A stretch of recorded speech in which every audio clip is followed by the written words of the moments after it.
How to handle an economic recession.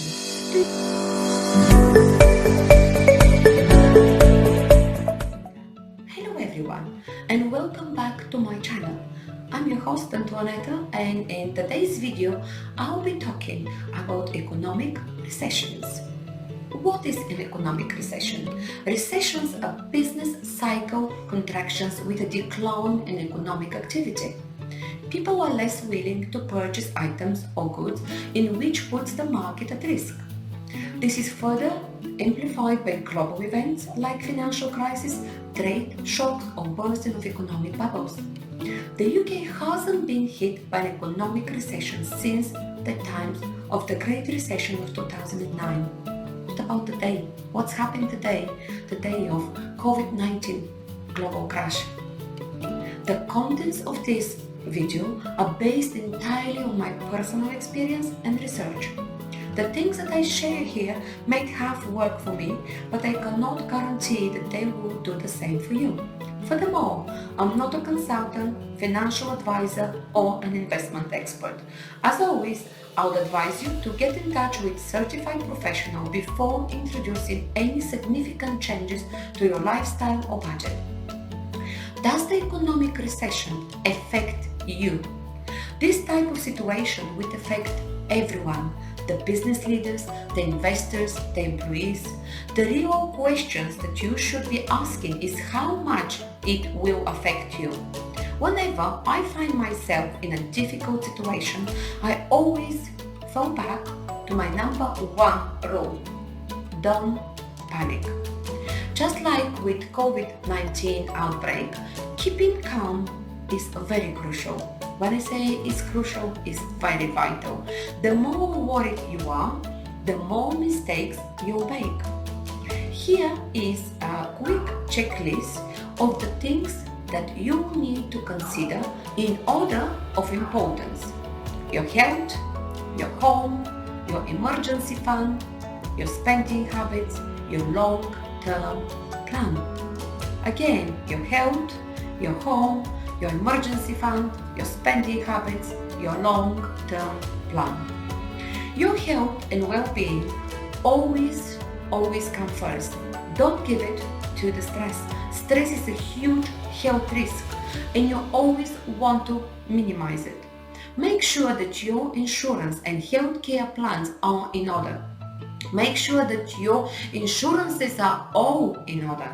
I've got a special article that I published on my blog platform, Lifestyle Tips by Antoaneta. The link is in the descriptions below. Do some research. Knowledge and understanding will help both with lowering your stress and dealing with the situation.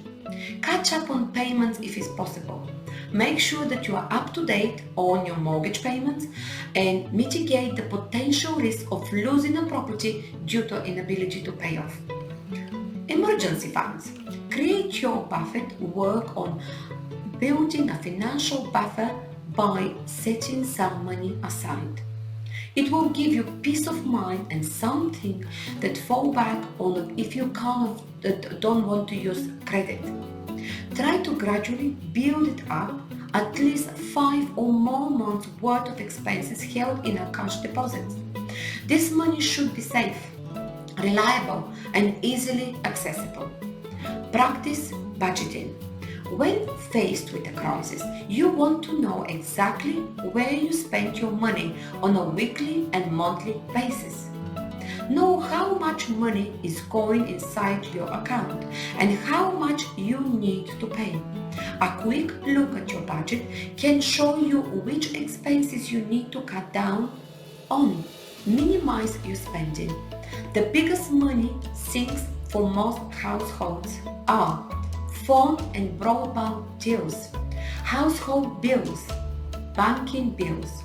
Look for better alternatives wherever possible. Reducing your monthly living costs will be very useful in optimizing your budget without sacrificing your quality of life.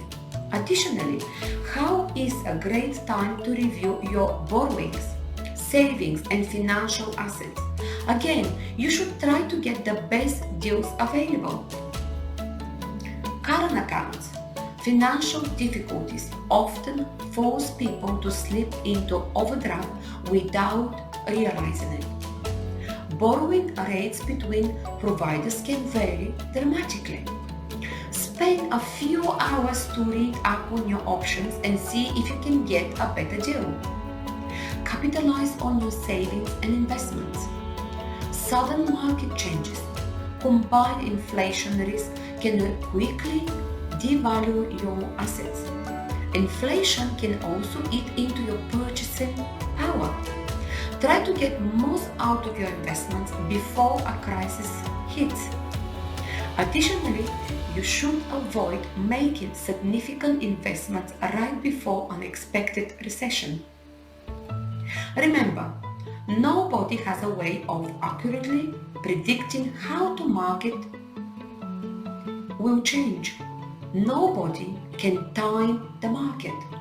Look for more ways to leverage your current assets.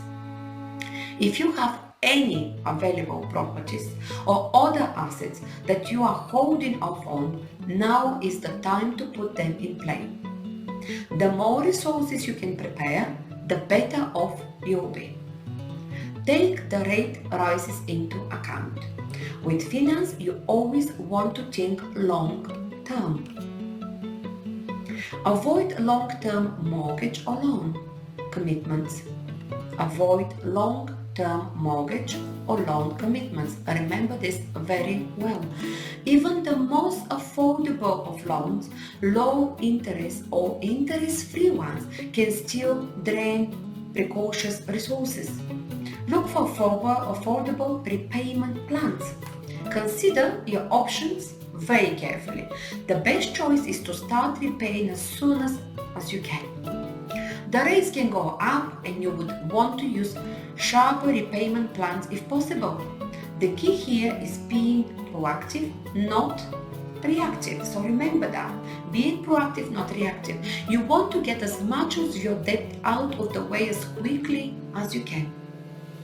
Additionally, you should stay away from variable rates.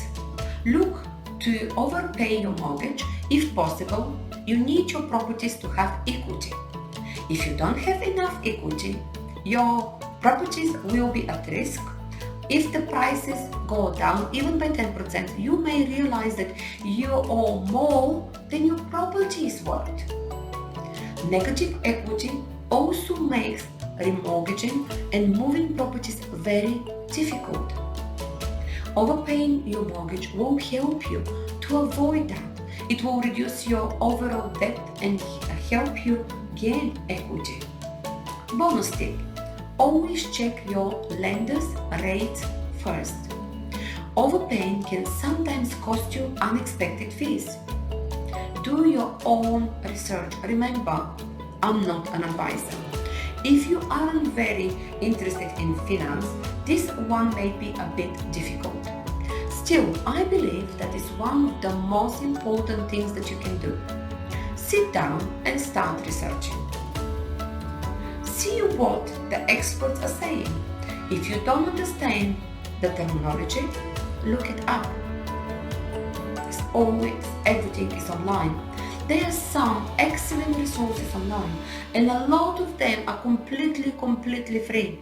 Additionally, there are also a lot of great books available. For my favorite list of financial books, check the descriptions below.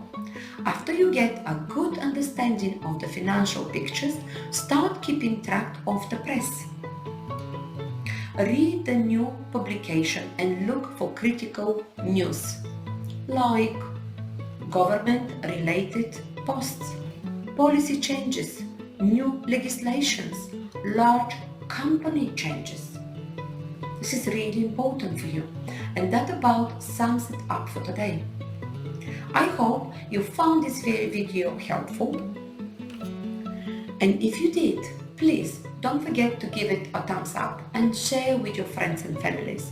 As always, if you got any questions, ideas or experience of your own to share, please do not hesitate to do so in the comments below. It's always a pleasure to hear from you. I love reading your comments.